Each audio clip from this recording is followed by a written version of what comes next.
We're standing at the Shelby County Courthouse now. It's called the Judge DeArmy Bailey Courthouse. It opened in 1910. It was built for a cost of $1.8 million, and it replaced an old aging building that was used as a courthouse. When it opened in 1910, every office of city and county government were in here, plus all the courthouses.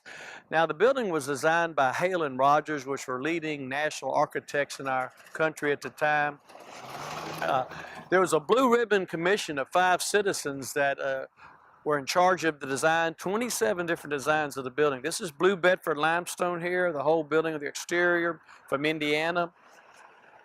You see 2 statues right behind me, but there's actually a total of 6 statues at the entrances to the building that represent prosperity, peace, liberty, authority, justice, and wisdom. And then you see the pediment, the triangular pediment above me right here, above all the entrances. And inside there's the scene that represents a different aspect of law. Criminal, civil, justice, civil, statutory, religious, common, and Roman law. And at the very top of the pediment is the head of Minerva, the Roman goddess of wisdom.